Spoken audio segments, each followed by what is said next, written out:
이런 장단도 외국 사람들에게는 없는 그런 장단이지만 또 외국 사람들이 가지지 않는 또 우리나라 사람만이 가진 이 감정이 하나 있는 것 같습니다.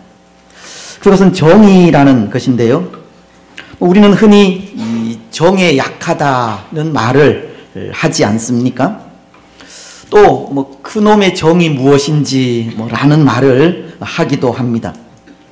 아마 이 말은 오랜 시간의 교제를 통해 생긴 특별한 감정으로 인해 가지게 된 끈끈한 이 관계를 나타내는 말이 아닌가 하는데요.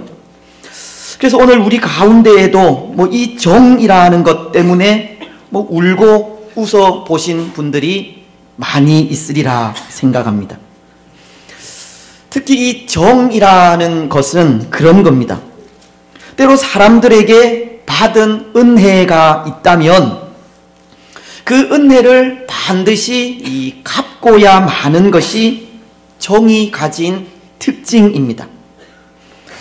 언젠가 이런 이야기를 들은 적이 있습니다. 아주 오래전의 이야기인데요. 한 권사님이 6.25 전에 대전에서 이 자그마한 간의 공업을 하셨다고 합니다. 근데 전쟁통에 이 피난을 다녀오니 공장이 폭격을 맞아 완전히 불에 타 아무것도 남지 않았다는 겁니다. 그래서 불에 탄 그 잿더미를 치우고 판자와 이 천막 쪼가리를 주워서 움막을 지어 기거할 공간을 만들었는데 문제는 먹는 일이었다고 합니다. 근데 그때 같은 교회를 다니던 한 교인이 돈을 좀 빌려주면서 그것을 가지고 무슨 장사라도 해보라고 했다는 겁니다. 액수로 따지면 그렇게 많은 돈은 아니었지만 그때에는 어려운 시절이니까 큰 도움이 되었다고 합니다. 그리고 세월은 흐르게 되었고 흐르는 세월 동안 이 바쁘게 살다 보니 이 빌린 돈을 갚을 기회도 없이 각자 서로의 길을 가게 되었다고 합니다. 그러다 이 권사님의 생활이 안정이 되고 이 삶의 여유가 찾아오자 새삼 그때 이 돈을 빌려준 그분이 생각이 난 겁니다. 그래도 어려울 때 자신을 도와준 분이기에 그 은혜가 고마워 은혜를 갚아야 되겠다고 하는 그런 생각을 하고 이제 푼푼히 모은 돈을 가지고 오래전에 헤어진 그분을 찾아 나서게 되었다는 겁니다. 그래서 이전에 그 권사님이 다니시던 교회를 들러 그분에 대해 물어보기도 하고 또 아는 사람을 만나 그분의 행방을 알아도 보았다는 겁니다. 하지만 끝내 그분을 찾을 수가 없었다고 하는데요. 그래서 이 권사님은 자신이 받은 은혜를 어떻게 갚을까를 궁리한 끝에 자신이 다니는 교회의 목사님을 찾아가서 그 돈을 맡기면서 자기를 도와준 그분의 이름으로 어려운 사람들을 도와달라는 부탁을 했다는 겁니다. 이 권사님은 자신이 받은 그 은혜를 잊지 못한 겁니다. 그래서 받은 그 은혜를 갚으려고 한 것이고 또 이 이야기는 이 은혜를 갚으려는 것은 사람이라면 당연히 해야 할 일이라는 것을 가르치는 이야기가 아닌가 합니다. 때로 오늘 우리가 사는 이 시대에 염려가 되는 것이 이전에 우리가 가진 그런 아름다운 마음들이 사라져 가고 있다는 것이 아닌가 하는데 우리를 울게도 하고 웃게도 한 정이라는 것이 사라지기도 하고 받은 은혜에 감사하는 마음도 사라져 가고 있다는 것이 오늘날 염려라면 염려가 아닌가 합니다. 물론 받은 바 은혜를 갚을 수 없는 어쩔 수 없는 경우가 생기기도 하지만 오늘날은 그 받은 은혜에 감사하기보다 애써 그 은혜를 잊어버리려고 하는 그런 모습도 있는 것 같습니다. 그래도 사람들끼리는 눈에 보이기도 하고 만날 수 있는 기회가 있어서 그런지 좀 덜한 것 같지만, 하나님과의 관계 속에서는 하나님이 눈에 보이지 않아서 그런지 이 외면과 무관심으로 일관하는 경우가 많은 것 같습니다. 사랑하는 여러분, 오늘 우리는 어떠합니까? 혹 하나님이 우리 눈에 보이지 않는다고 하나님께서 베푸신 그 은혜를 잊으려 하고 있지는 않습니까? 애써 하나님을 외면하고 그 은혜에 무관심으로 살아가고 있지는 않습니까? 과거 하나님께서 택하신 이스라엘 백성들은 그런 삶을 많이 살았습니다.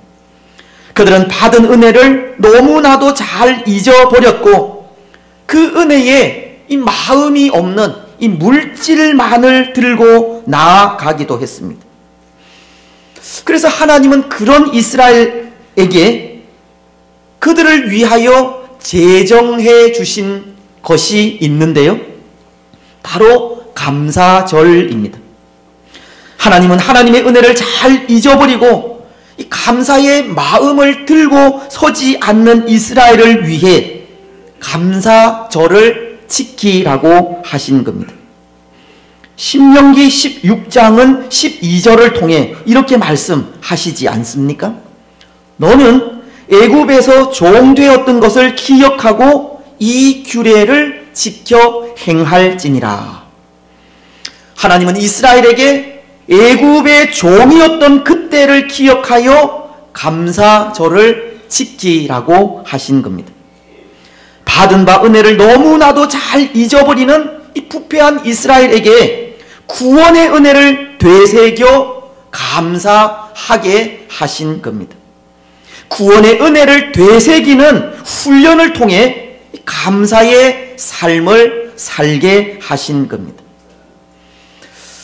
그렇습니다. 오늘 우리도 이 추수감사주의를 한 주간 앞에 두고 있는데요, 그런 의미에서 우리도 훈련을 받고 있는 셈입니다.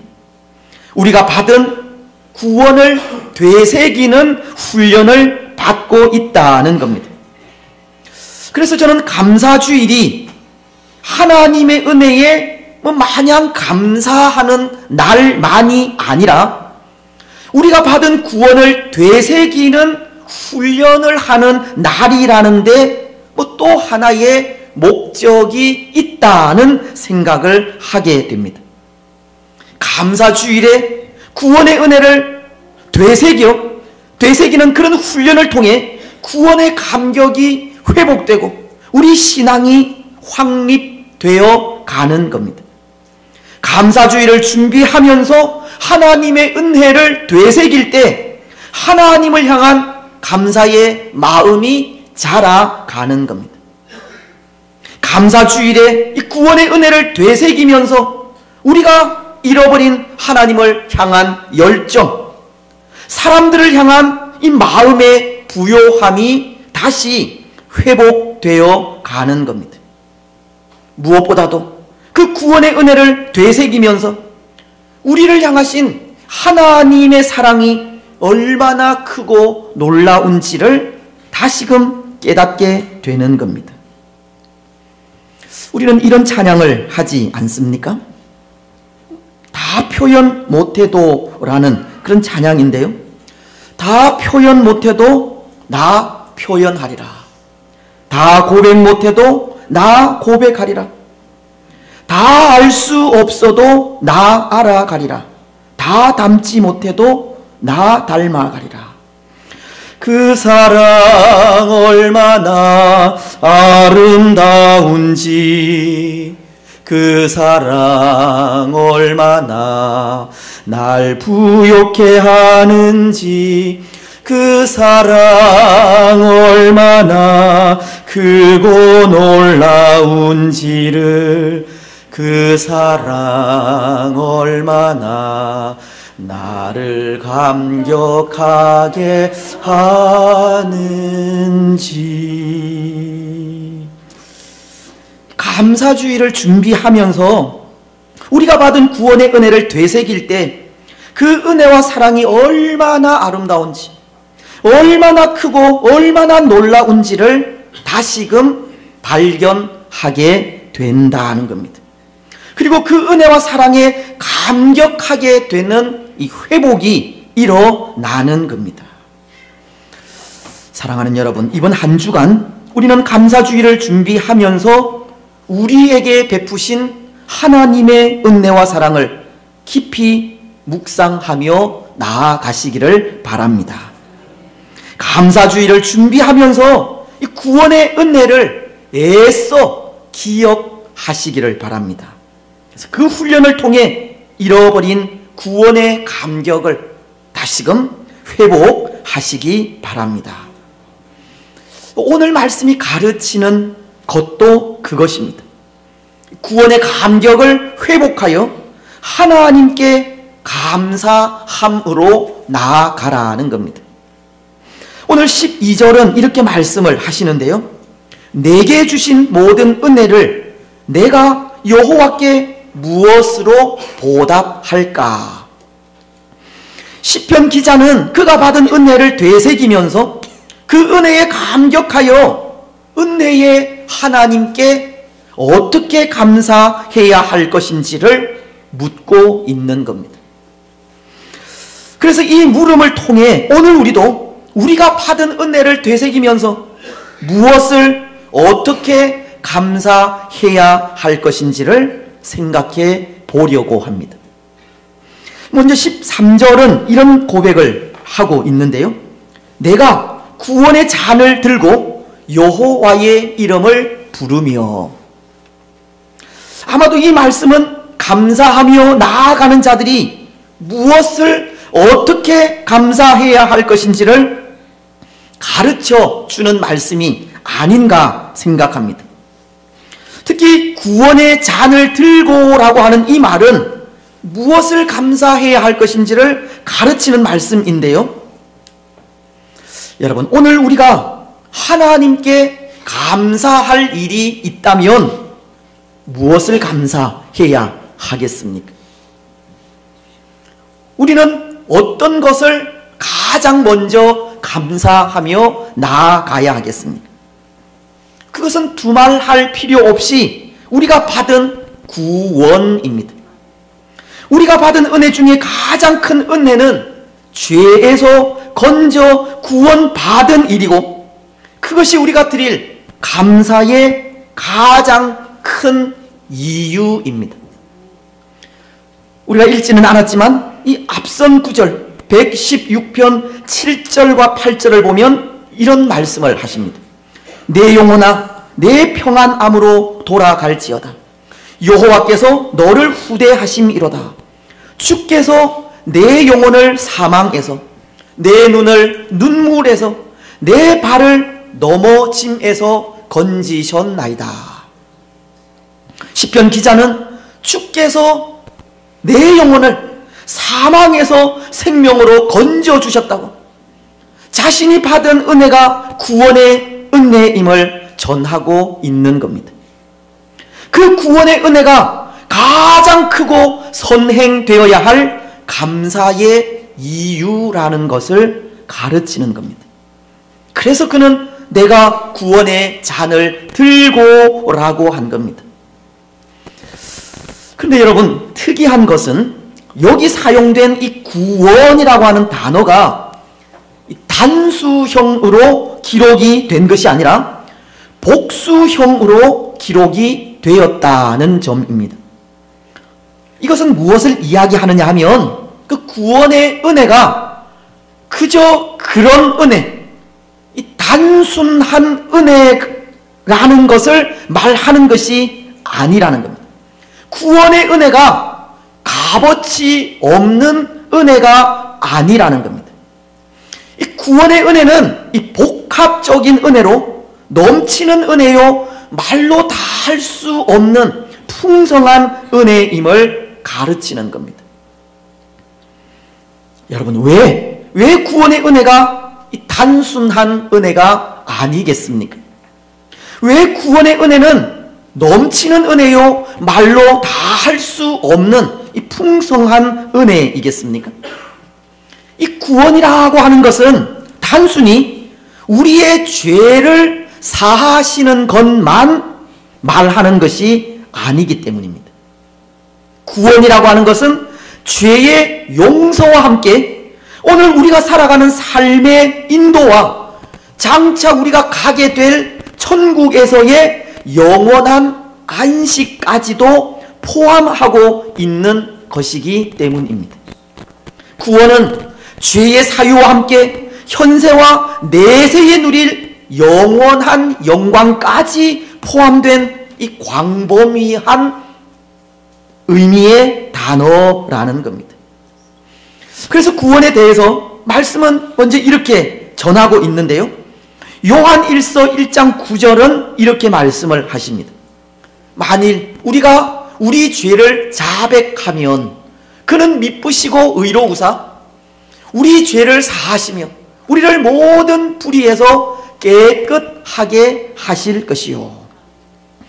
말씀은 우리가 회개하며 나아갈 때 우리 죄를 사하시며 모든 불의에서 우리를 깨끗하게 하실 것이다 라고 하는 말씀으로 이 구원이라는 것이 우리의 죄를 용서하시는 것으로 말씀하고 있습니다.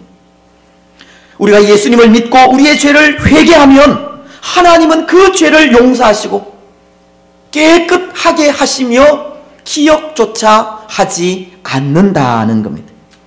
그래서 그것이 구원이라는 겁니다.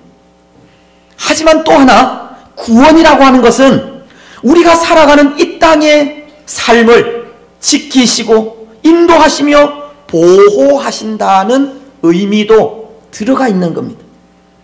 하나님은 구원받은 우리의 삶을 돌보아 주시는 겁니다. 우리를 푸른 풀밭으로 쉴만한 물가로 인도하시는 겁니다. 시편 23편의 말씀을 우리는 잘 기억하는데요, 그 말씀은 이렇게 말씀을 하십니다. 여호와는 나의 목자시니 내게 부족함이 없으리로다. 그가 나를 푸른 풀밭에 누이시며 쉴만한 물가로 인도하시는도다. 내가 사망의 음침한 골짜기를 다닐지라도 해를 두려워하지 않을 것은 주께서 나와 함께 하심이라. 주의 지팡이와 막대기가 나를 안위하시나이다. 주께서 내 원수의 목전에서 내게 상을 차려 주시고 기름을 내 머리에 부으셨으니 내 잔이 넘치나이다. 내 평생의 선하심과 인자하심이 반드시 나를 따르리니 내가 여호와의 집에 영원히 살리로다. 하나님은 우리 삶의 모든 길을 지키시고 인도하시며 우리의 모든 삶을 보호하시는 겁니다. 혹이라도 음침한 골짜기 속에서 두려워 떨고 있지는 않을까? 원수들의 유혹과 미혹에 상처를 받아 낙심하고 있지는 않을까? 주의 지팡이와 막대기로 우리가 걷는 걸음마다 앞서 가셔서 지키시고 보호하시는 겁니다. 특히 말씀은 지팡이와 막대기로 인도하신다는 것을 말씀하고 있는데요, 이것들은 사나운 맹수들로부터 양을 지키는 수단이요, 또 양을 인도할 때 길을 헤쳐 앞으로 나아가게 하는 이 도구를 말하는 것으로, 하나님은 사단의 공격으로부터 우리를 지키시고 우리 앞서 나아가 우리의 모든 걸음을 선하게 인도하신다는 것을 가르치는 말씀입니다. 그래서 이것이 또 하나 구원이라는 겁니다. 우리가 우리의 죄를 회개하며 나아갈 때 하나님은 우리의 죄를 사해 주실 뿐만이 아니라 날마다 우리와 동행하시고 우리가 걷는 걸음마다 보호하시고 선하게 인도하시는 것이 구원이라는 겁니다. 그리고 또 하나, 이 구원이라고 하는 것은 미래에 우리에게 주어질 천국에서의 영원한 삶까지도 포함이 되는데요, 영원한 천국에서 참된 안식을 누리기까지를 약속하신 것이 이 구원이라는 겁니다. 그래서 한편으로 이 구원의 완성을 이야기할 때 그것은 하나님의 나라인 천국에서 영원토록 사는 것까지를 말하는 겁니다. 그 삶을 영생이라고 하지 않습니까? 우리가 고백하는 사도신경은 그 마지막 문장을 통해 이렇게 고백을 합니다. 죄를 용서받는 것과 몸의 부활과 영생을 믿습니다. 우리에게는 영원히 사는 영생이 있고 그 영생이 구원의 완성이라는 겁니다. 사랑하는 여러분, 이것이 구원입니다. 오늘 우리는 예수님을 믿음으로 이런 구원을 받았습니다. 사유하심과 이 땅의 삶의 인도와 영생까지 누리는 은혜를 입었습니다. 얼마나 귀한 은혜가 주어졌는지 모릅니다. 그래서 시편 기자는 그 은혜를 통해 내가 구원의 잔을 들고 감사한다고 한 것입니다.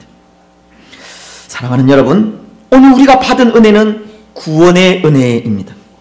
사유의 은혜와 함께 현세의 복과 내세의 영광을 누리기까지 우리는 온전하고 완벽한 은혜를 받은 겁니다.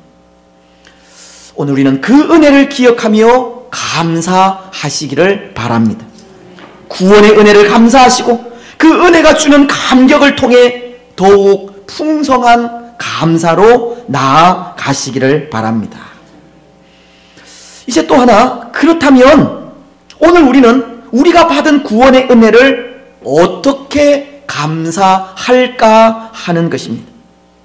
13절 하반절은 이런 고백을 하는데요, 여호와의 이름을 부르며, 시편 기자는 여호와의 이름을 부르며 감사하고 있다는 것을 말씀하는 것입니다.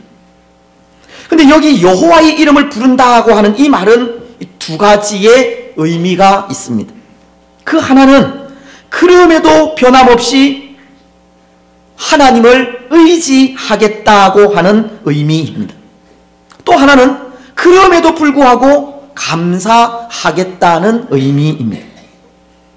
하나님께서 베푸신 그 구원의 은혜를 가지고 나의 상황, 나의 형편, 내가 처한 환경이 어떠하다 할지라도 변함없이 하나님만을 의지하고 그럼에도 불구하고 감사하겠다는 것이 여호와의 이름을 부른다고 하는 의미라는 겁니다. 그래서 오늘 시편 기자도 이 시를 쓰게 된 배경이 그런 배경입니다. 시편 기자는 참 어려운 환경에 처해 있었고 그때 그는 그럼에도 불구하고 하나님을 의지하여 기도함으로 그 모든 시련을 이긴 사건을 배경으로 하고 있다는 겁니다. 3절과 4절은 이렇게 말씀하시지 않습니까? 사망의 줄이 나를 두르고 스올의 고통이 내게 이름으로 내가 환난과 슬픔을 만났을 때에 내가 여호와의 이름으로 기도하기를 여호와여 주께 구하오니 내 영혼을 건지소서 하였도다. 시편 기자는 이 시를 쓴 배경이 고통의 때였다는 겁니다. 근데 그때 시편 기자는 구원의 하나님을 의지하며 그 앞에 기도하며 나아간 겁니다. 이것은 다시 말씀을 드리면 시편 기자는 그가 당한 최악의 상황 속에서 그럼에도 하나님을 변함없이 의지하며 나아갔고 그 고통의 순간에도 그럼에도 하나님께 감사하며 나아갔다는 말입니다. 그렇지 않습니까? 사망의 줄이 나를 두르고 스올의 고통이 내게 이름으로 내가 환난과 슬픔을 만났을 때에 내가 여호와의 이름으로 기도하기를. 그는 그가 당한 고난의 때에 하나님을 찾은 겁니다. 그는 그럼에도 불구하고 하나님을 의지하였고 감사한 것입니다. 그가 처한 상황, 그가 당한 환경은 어려웠지만 그럼에도 감사함으로 하나님을 의지한 것입니다. 그렇습니다. 사랑하는 여러분, 감사는 그럼에도 불구하고 하는 것입니다. 감사는 우리의 환경에 상관없이 하는 겁니다. 데살로니가전서 5장 18절 말씀처럼 범사에 감사하는 것이 감사의 정석입니다. 오늘 우리는 우리에게 주어진 구원의 은혜를 되새기면서 그럼에도 불구하고 하나님께 감사하시기 바랍니다. 때로 오늘 우리에게도 이 시편 기자와도 같이 우리 삶의 최악의 상황을 만나게 될 수도 있지만 시편 기자가 그 상황 속에서도 변함없이 하나님을 신뢰하고 의지하며 나아갔듯이 또 그럼에도 불구하고 하나님께 감사하며 나아갔듯이 오늘 우리 역시도 우리 삶의 형편과는 상관없이 하나님만을 신뢰하여 의지하시고 하나님께 감사하시기를 바랍니다. 그럼 빌립보서는 4장 6절로 7절을 통해 이렇게 말씀을 하십니다. 아무것도 염려하지 말고 오직 모든 일에 기도와 간구로 너희 구할 것을 감사함으로 하나님께 아뢰라. 그리하면 모든 지각에 뛰어난 하나님의 평강이 그리스도 예수 안에서 너희 마음과 생각을 지키시리라. 사랑하는 여러분, 때로 우리의 앞길에 힘들고 어려운 일이 놓여 있다 할지라도 때로 우리가 당하는 그 상황이 최악의 상황처럼 여겨진다 할지라도 그럼에도 오늘 이 말씀과도 같이 아무것도 염려하지 말고 하나님만을 의지하면서 감사함으로 기도하시기를 바랍니다.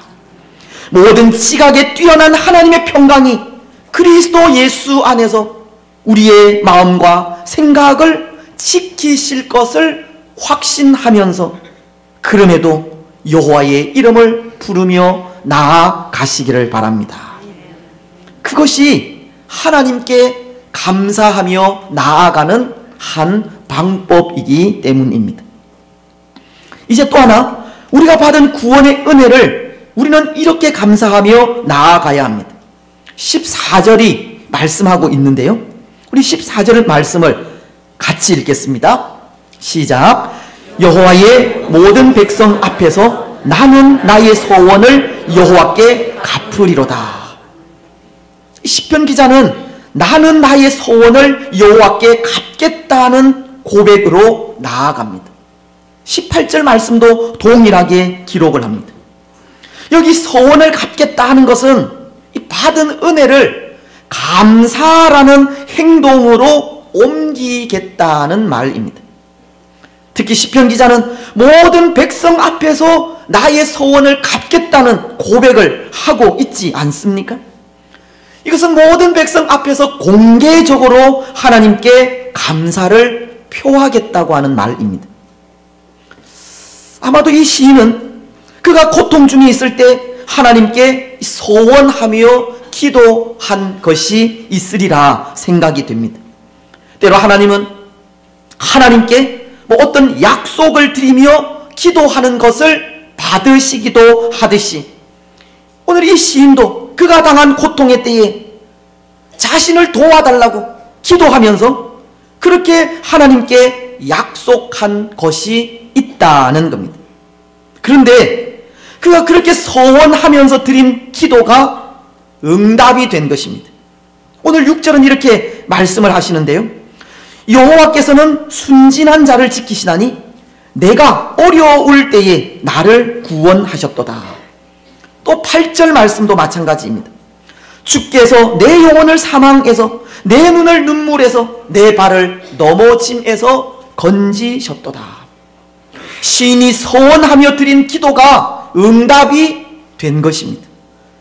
그래서 그는 그 응답에 자신이 드린 소원을 기억하면서 반드시 그 소원을 받겠다는 고백을 하고 있는 겁니다. 사랑하는 성도 여러분, 사실 하나님은 이런 감사를 우리에게 요구하십니다. 하나님과의 약속을 지키는 감사를 요구하신다는 겁니다. 신명기서를 보면 23장 21절은 이렇게 말씀을 하십니다. 내 하나님 여호와께 서원하였거든 갚기를 더디하지 말라. 내 하나님 여호와께서 반드시 그것을 내게 요구하시리니 더디면 그것이 내게 죄가 될 것이라. 서원한 것은 갚으라고 하십니다. 또 전도서 5장 4절도 이런 말씀을 하시는데요. 네가 하나님께 서원하였거든 갚기를 더디게 하지 말라. 하나님은 우매한 자들을 기뻐하지 아니하시나니 서원한 것을 갚으라. 하나님은 서원한 것이 있다면 반드시 갚으라고 하셨고, 그것이 감사의 또 하나의 방법이라는 겁니다. 하나님과의 약속을 지키는 것이 감사라는 겁니다. 그렇습니다. 사랑하는 여러분, 감사는 하나님과의 약속을 지키는 겁니다. 감사는 서원한 것을 이루어 드리는 겁니다. 하나님의 은혜를 간구하며 하나님과 약속한 것이 있다면 그것을 반드시 이루는 것이 감사라는 겁니다. 때로 하나님은 사사인 입다가 드린 그 경솔한 서원도 그 딸을 번제로 받으시기까지 무겁게 여기셨듯이 이 작은 것 하나라도 우리의 입으로 약속한 것이 있다면 하나님은 그것을 받기를 원하신다는 겁니다. 다시 말씀을 드리면 하나님과의 약속을 지키기를 원한다는 겁니다. 하나님과 약속하면서 가졌던 그 마음을 받기를 원하신다는 겁니다. 사랑하는 여러분, 혹 오늘 우리에게 하나님께 소원한 것이 있다면 반드시 이루어 드리시기를 바랍니다. 때로 약속을 지키기를 원하시고 우리의 마음을 받기 원하시는 하나님 앞에 우리 마음을 드리시기 바랍니다. 우리에게 베푸신 크고 놀라운 사랑을 되새기면서 우리의 마음을 때로 소원으로 때로 온전함으로 드리며 나아가는 우리들이 되시기를 바랍니다. 이제 말씀을 맺겠습니다. 사랑하는 여러분, 오늘 우리는 추수감사주의를 앞에 두고 무엇을 어떻게 감사해야 할 것인지를 생각했습니다. 오늘 우리의 감사는 십자가 사랑에 대한 감사이고 구원의 은혜에 대한 감사입니다. 아무 값어치 없는 것에 대한 감사가 아니라 우리를 죄에서 건지신 하나님의 놀라우신 사랑과 우리에게 영원한 생명을 약속하신 것에 대한 감사입니다. 그래서 그 은혜에 우리는 우리의 형편이 어떠하든지 그럼에도 불구하고 감사해야 하고 우리의 전 마음을 드리기까지 감사해야 하는 겁니다. 여러분, 이번 한 주간 우리가 받은 구원의 은혜를 깊이 묵상하시고 되새기시기를 바랍니다. 그 은혜가 얼마나 크고 얼마나 놀라운지를 발견하셔서 다시금 우리 가운데 구원의 감격이 회복되시기를 바랍니다. 그리고 그 구원의 감격에 우리 삶의 형편이 어떠하든지 그럼에도 불구하고 온전한 마음으로 감사하시기 바랍니다. 그래서 그 감사를 통해 영육 간에 더욱더 부요함이 넘치는 복된 주의 성도들이 되시기를 주님의 이름으로 축복합니다. 아멘. 429장 찬송입니다.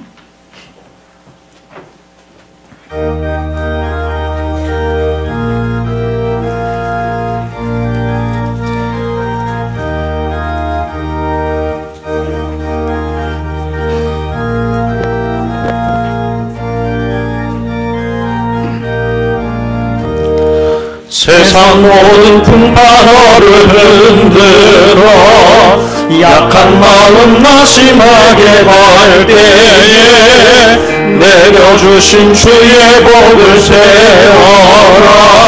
주의 크신 복을 내가 알리라. 받은 복을 세워보아라. 크신 복을 내가 알리라. 받은 복을 세워보아라. 주신 그들 내가 알리라. 세상 근심 걱정 노를 누르고 십자가를 등에 지고 나갈 때 주가 내게 주신 복을 세워라.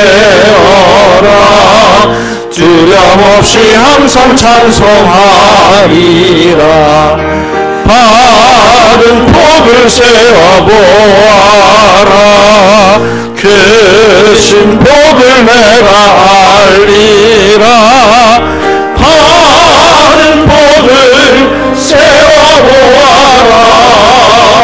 주의 크신 복을 내가 알리라. 세상 권세 너의 앞길 막을 때 주만 믿고 낙심하지 말아라. 천사들이 너를 보호하리니 염려 없이 앞만 보고 나가라. 받은 복을 세워보아라. 크신 복을 내가 알리라. 받은 복을 세워보아라. 주의 크신 복을 내가 알리라. 아멘. 우리가 받은 그 은혜를 되새기면서 이 시간 함께 통성으로 기도하며 나아갔으면 좋겠습니다. 여러분, 오늘 우리가 받은 은혜는, 그 구원의 은혜는 또 우리의 죄만 용서받는 것이 아닙니다. 이 땅을 살아가는 우리의 삶을 또 하나님께서 인도하시고 보호하시고 지키시는 그런 은혜도 포함이 되어지고, 또 궁극적으로 또 우리가 살아가게 될 그 천국에서 하나님과 함께 영원히 사는 것까지 이 구원에 포함이 됩니다. 오늘 우리는 이 놀라운 구원의 은혜를 받은 것입니다. 그 구원의 은혜를 또 이 시간 감사하면서 나아가시고, 또 한 주간 동안 우리가 살아가는 삶 동안 그 구원의 은혜를 되새기는 우리들이 되게 해달라고 기도하시기를 바랍니다. 그 구원의 은혜를 되새기면서 다시 한번 구원의 은혜가 회복되어지고 그 감격이 회복되어지는 우리들이 되기를 기도해 주시고, 그래서 그 구원의 감격으로 인하여서 우리 삶의 형편이 어떠하든지 간에 그럼에도 불구하고, 그럼에도 우리의 온 마음을 들여서 하나님께 감사하는 우리들이 되기를 그렇게 기도하시기를 바랍니다. 특히 하나님은 우리의 마음을 받으십니다.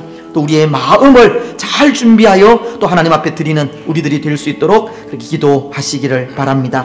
오늘 이 나라와 이 민족을 위해서도 기도해 주시고, 오늘 이 땅 가운데 다시 한번 감사와 기쁨이 넘치도록 다시 한번 하나님께로 돌아오는 이 땅의 백성들이 되기를 기도해 주시고, 또 우리 교회와 연약한 주의 백성들과 또 우리 자녀들 위해서 기도해 주시기를 바랍니다. 특별히 오는 목요일 또 수능고사가 있습니다. 또 수능고사를 치르는 우리 자녀들을 위해서 하나님 지혜와 능력을 더하여 주시기를 기도하시기를 바랍니다. 우리 이 시간 이 기도의 제목을 가지고 또 주여 한번 힘있게 부르짖고 기도하며 나아가시겠습니다. 주여, 살아계신 하나님 아버지, 은혜와 사랑을 진심으로 감사합니다. 오늘도 말씀을 통하여 우리가 받은 그 구원의 은혜가 무엇인지를 되새길 수 있도록 인도하시고, 그 구원의 은혜를 되새기며 또 아버지 하나님 앞에 감사함으로 나아갈 수 있도록 축복하여 주시니 참으로 감사합니다. 주께서 우리에게 베푸신 그 구원의 놀라운 은혜들을 또 우리가 살아가는 삶